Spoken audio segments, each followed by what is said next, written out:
Welcome Southeast Ohio Solar Haven. What's up, guys? Got a question today. You got jugs? Jugs? Yeah, I know. Bad joke. Bad. Quit being perverts. But anyway, today is Jug Day. Jugs of water.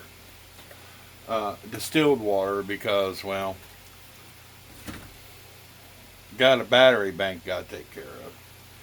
And before I usually fill my battery bank up, back with, top them batteries off, I take this little hydrometer,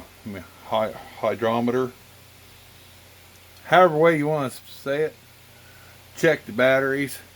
Now the acid level on mine was right in this section, if you can get focused in there, right there. See that? 1.3. All mine were topping off. I usually just take and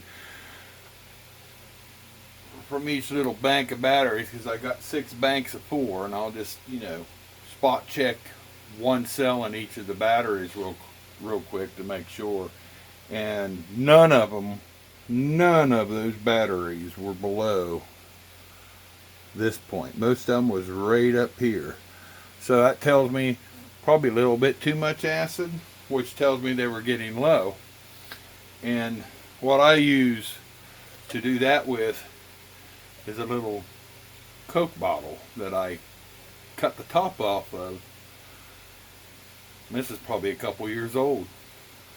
Well, I have 2 markers on it because what I do is I don't check my batteries all the time like most people. They get really crazy about it, and I'll check them every 2 weeks or every month. I usually check mine monthly. I keep an eye on them though. And usually if I check them monthly and decide to put water in them, I use this mark right here, this red mark. I come right to the bottom of it, which is probably about 4 or 5 ounces of water. Then I get right here, and that's when I decide, well, I'm not going to bother with it. And usually what happens is, that's about 3 months, 3 to 4 months. And most of the time, it's about that far above the battery plates. I don't have to worry about it. I keep an eye on it though. A lot of people just neglect it and just charge and not worry about it. So they neglect it and burn their battery bank up, which I did back in 2016. I left for a weekend vacation at a car audio show, and it was 90-some degrees out, and I had knew that the batteries needed water, but I thought, okay, they'll be good. And then that following week, when I got to it, which I believe I left on a Friday and came back and was back home Sunday evening, but didn't bother to check them. And then when I checked them on I think it was either a Tuesday or Wednesday that following week, the batteries were below the battery plates and they were burnt up. So I ended up replacing the whole bank of batteries because of it. And now I stay on top of it. Yes, these are down in here in my basement.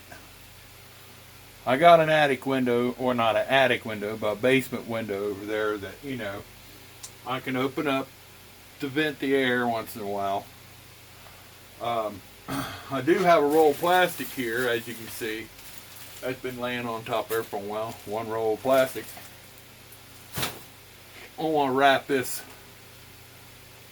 eventually wrap this rack here, and kind of close it off, and then kind of vent it, keep it. I mean, the ventilation is not bad.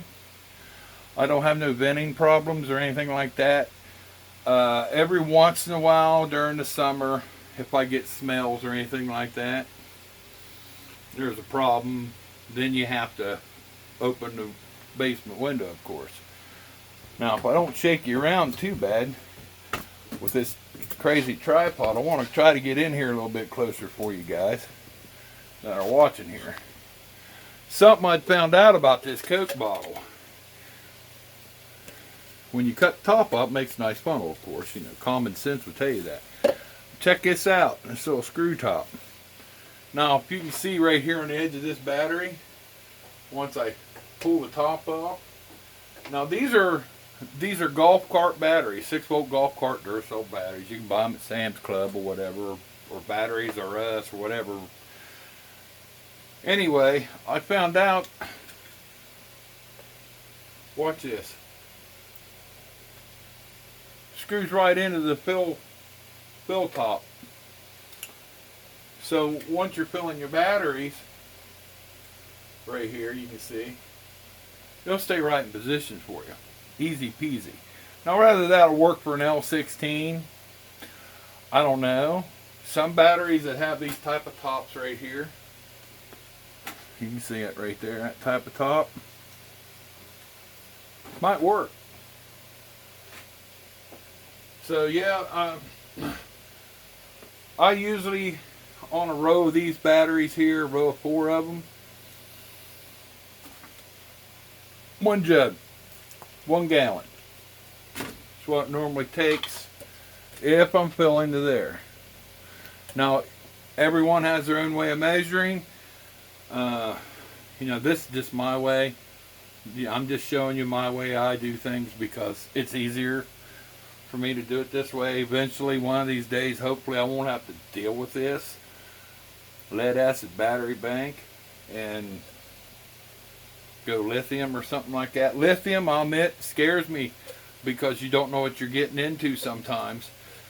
But as technology gets better, I'll eventually get into lithium, probably have around a 1,500 to 2,000 amp hour bank of lithium. And then I can just run constantly and be done with it. So it'll be nice that way. But yeah, I just letting you know what I'm doing today. You know, playing with my jugs, of course. Jugs of distilled water. And basic giving ideas of way of doing things easier. If it works for you, fine. If it doesn't, that's okay either. You can use my ideas. Some people do things differently. I have to do it this way because this right here, this right here is 6 foot right to here. It's like, I can't remember what it was. I think they said it was a 6 foot rack, so I'm on my bare feet right now. So, big rack. These hold 2,000 pounds. I believe they were 1,000 pounds. I forget what it was. A Gladiator rack I got for it. So it works. It holds all the batteries. I could probably put more in there, but there's already over 1,500 pounds on it. So, but yeah, have a good day. You know, click like and subscribe down there if you like what I just did here for you. Wasn't very informative, but you know, when you're doing your batteries, you know, test with a hydrometer.